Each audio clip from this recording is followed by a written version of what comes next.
A detective slides a single sheet of paper across a metal table. On it, a list of times, towers, and locations. And the man sitting across from him keeps saying the same 3 words, over and over. Like if he says them enough, they'll become true. I was home. He wasn't home. And that piece of paper is about to prove it. But we're getting ahead of ourselves, because to understand how a man's own phone convicted him of something he swore he never did, you have to go back a few weeks, to a young mother in Cleveland who made one decision that everyone around her understood, and that still cost her everything. Her name was Takeyra Collins. She was 25, and if you'd met her that spring, you'd have seen a woman who thought the hardest part of her life was finally behind her. Here's what you need to know about Takira. She had 2 kids, a 6-year-old son, a 2-year-old daughter. They were her whole world. Anyone who knew her will tell you that first, before anything else. She wanted something stable, a real start, and that spring she thought she'd found a way to get it. The man she loved had just come home from prison. They'd talked about marriage. And like a lot of people do, like maybe you've watched someone you love do, she decided he deserved another chance. You already feel the weight in that sentence, don't you? Because you know how these stories tend to go. But Takira didn't, not yet. What she didn't know was that taking him back would start a clock. And that clock had about 1 month left on it. Now sit with this, because it matters. The most dangerous moment in a violent relationship is almost never the relationship itself. It's the moment someone finds the courage to end it. That's when control starts slipping. That's when some people decide that if they can't have you, no one will. Takeyra was about to reach that moment. And what happened next didn't just take her life. It took her children. It took a stranger who had nothing to do with any of it. 4 people, 1 night, 1 house. So how does a phone, a single phone, end up telling the whole story? Stay with me. To answer that, you have to start where the investigators did, with the wreckage and the questions it left behind. It's July 8th, 2019, Slavic Village, a working-class neighborhood on Cleveland's southeast side. And it starts, strangely, not with a house, but with a field.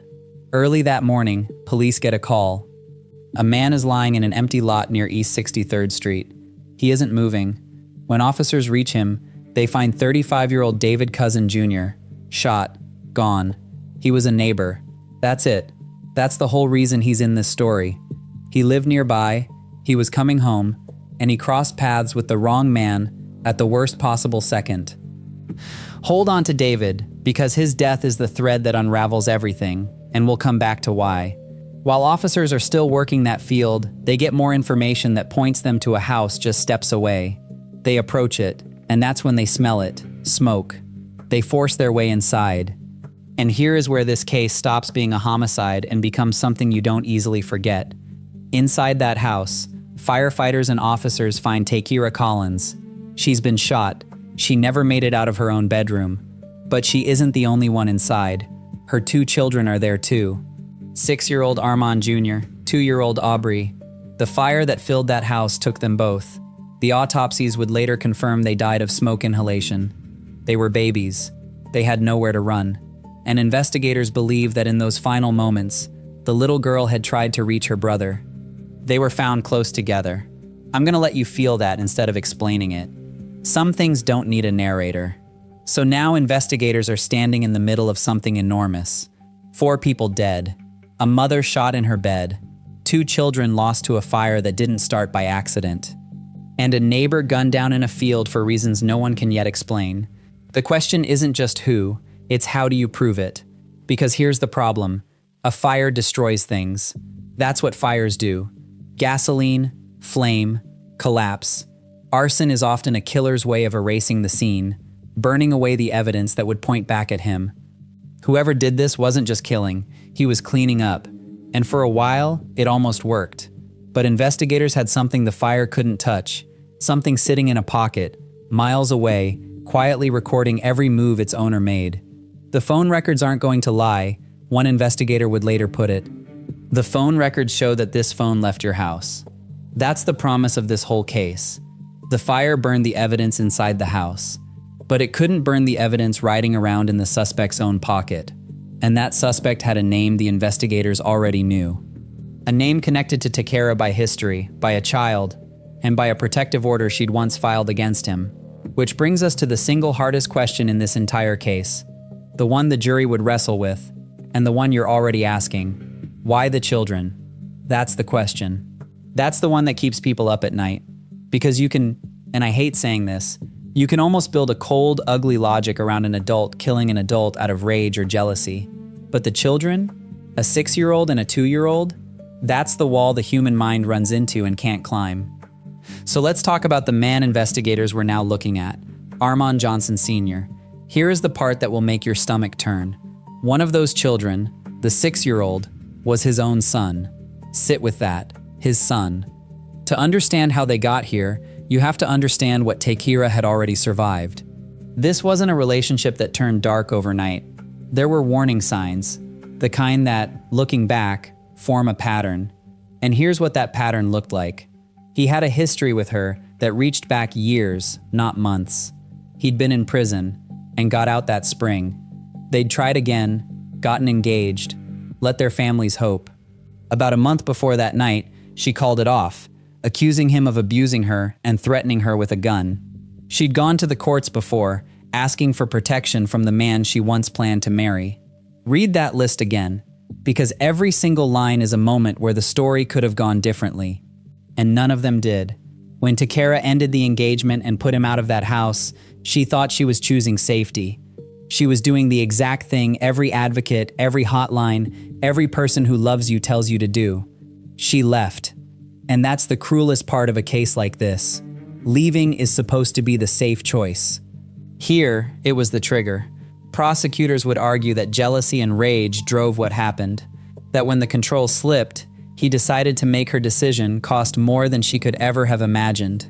I just don't understand how your jealousy and rage would cause you to kill her, an investigator told him. But not the kids. I just don't understand that part of it. Neither does anyone. And maybe that's the point. Maybe there is no version of this where it makes sense. Because sense isn't what was operating that night. But here's what I need you to hold on to going into the next part. He didn't confess. He didn't break down. He looked investigators in the eye and denied every piece of it. He had an alibi, and he was sticking to it. The problem for him wasn't a witness. It wasn't a confession. It was math. The cold, indifferent math of cell towers and timestamps. If you believe leaving an abuser is the most dangerous moment of all, tell me below whether you think anything could have protected her that night. Transition bridge. So let's put him in that room and watch what happens when a man who insists he never moved comes face to face with a phone that says he did. Picture the interrogation room. Small, bright, Armond Johnson on one side, an investigator on the other, and between them, that sheet of paper. He has a story, and he commits to it completely. He was home all night. His phones never left the charger on his nightstand. He never went to that house. He says it again and again, and you can hear him digging in with every repetition. I was at home with my grandma. But the investigator has already looked at the cell tower data, and that data tells a different story. A story his own phone wrote for him while he wasn't watching. This phone went to the area of East 63rd Street, the investigator tells him, and this phone went into the house. Watch how he responds. He doesn't get quiet. He doesn't ask to see it. He just keeps repeating the same line, louder, like volume can beat evidence. No, I was at home. I never went to the house. Then it gets worse for him, because it wasn't just the phone. A relative, his own aunt, had placed him in that area that morning, wearing the same clothes captured on video. His alibi wasn't just contradicted by a machine, it was contradicted by his own family. And here's the detail that stays with you. When the walls finally start closing in, when there's nowhere left to hide, he doesn't ask about Takira. He doesn't ask about the children. He asks to call his grandmother, over and over. Can I talk to my grandmother, please? 4 people were dead. 2 of them were babies. 1 of them was his own son. And in that room, the thing he wanted was his grandmother on the phone. The cell towers placed him there. The video placed him there. His family placed him there. And still, he never gave anyone the one thing they were asking for, an explanation. What does it tell you about a person that, Cornered by all of it, the only person he thought to call was his grandmother. Transition bridge. The evidence was overwhelming, but overwhelming evidence and a satisfying ending are not the same thing, and this case doesn't give you the ending you want. Here's how it ended, legally. A jury convicted Armond Johnson Sr. of the murders. The cell records, the forensic evidence, the testimony, it all held. They walked through that night step by step, and they believed what the evidence told them. But then came the part that leaves people cold. The death penalty was on the table. 4 victims, 2 of them children, and the jury chose not to recommend it. Instead, Johnson was sentenced to life in prison without the possibility of parole. The courts later upheld the convictions on appeal. Life without parole. And for a lot of you watching, that word, life, is going to sit uneasily, because he still gets one. A cell, a routine, meals, mornings. Takeyra doesn't. Armond Jr. doesn't. Aubrey doesn't. David Cousin doesn't. And that's the thing about a case like this. The legal system can close the file. It cannot close the wound. Because no verdict answers the question we started with in Chapter 3. Why the children? Why the fire? Why, when he had every chance to just walk away, did he decide that her leaving had to cost 4 lives? The court gave us a sentence. It never gave us an answer, and it probably never will. So let me bring them back one more time, the right way, not as victims, as people. Takeyra Collins was 25, and she was trying to build something better for her kids. Armond Jr. was 6. Aubrey was 2, and in her last moments she was reaching for her big brother. David Cousin Jr. was 35, and he was just walking home. If you take one thing from Takira's story, let it be this.